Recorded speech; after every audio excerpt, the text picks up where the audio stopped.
നാളെ അമ്മയും കൊണ്ടുപോവാം. അമ്മയ്ക്കാവുമ്പോ ഗപ്പ് ഉറപ്പാ. എന്റെ അമ്മേ, നേരെ ഉത്തരയായില്ലേ? പോയി കിടന്ന് ഉറങ്ങാൻ നോക്കും.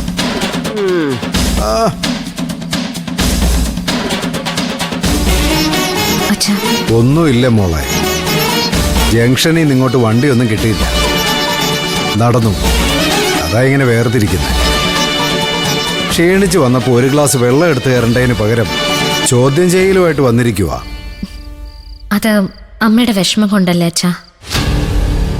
ഇത്രയും നേരമായിട്ടും അച്ഛനെ കാണാതായപ്പോ അമ്മയാകെ പേടിച്ചിട്ടുണ്ടാവും. ആ നടേശനൊക്കെ എന്തും ചെയ്യാൻ മടിയില്ലാത്തവരല്ലേ.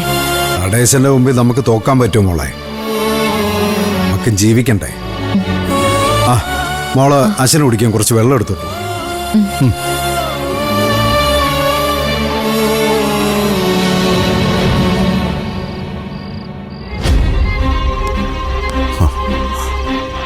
അന്നേ വിശാൽ മുന്നറിയിപ്പ് തന്നതാ ആ തങ്കച്ചിയെക്കുറിച്ച്. പറഞ്ഞപ്പോ നീയും മുഖവിലേക്ക് എടുത്തില്ല, സാറും കേട്ടില്ല. നിങ്ങൾ വിശാലിനെ മഹത്വവൽക്കരിക്കേണ്ട.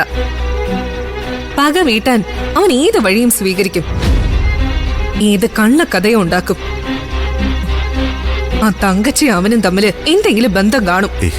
അക്ഷര, ഒരു കാലത്ത് മോശമായിരുന്നു എന്ന് കരുതി വിശാലിന് നന്മയുടെ വഴിയിലേക്ക് തിരിച്ചു വന്നൂടെ? അതെന്നാ നീ അങ്ങനെ ചിന്തിക്കാത്തത്? ചെകുത്താൻ വേദം പഠിക്കാനോ? കടുവ സസ്യബുക്കായിന്ന് പറഞ്ഞാൽ പോലും ഞാൻ വിശ്വസിക്കും. പക്ഷേ വിശാലിനെ ഞാൻ ഒരിക്കലും വിശ്വസിക്കില്ല. അക്ഷര, നീയും കാര്യങ്ങൾ തിരിച്ചറിഞ്ഞ് തിരിച്ചു വന്നില്ലേ? ഓ, ഞാൻ പണ്ട് മോശപ്പെട്ടവളായിരുന്നല്ലോ. ആ ചിന്ത തിരിച്ചു വന്നല്ലോ. ഓർമ്മപ്പെടുത്തിയതിന് നന്ദി. അക്ഷര പ്ലീസ്, വെറുതെ എഴുതാപ്പുറം വായിക്കരുത്. വരികൾക്കിടയിലൂടെ വായിക്കാൻ നല്ല മിടിക്കുള്ളവളാ ഞാൻ. നീ മോശപ്പെട്ടവളല്ല, ചതിക്കപ്പെട്ടവൾ. അതെനിക്കറിയാം. അതുകൊണ്ടല്ലേ എന്റെ ഹൃദയത്തിൽ ഞാൻ നിന്നെ ഒട്ടിച്ചു വെച്ചിരിക്കുന്നത്.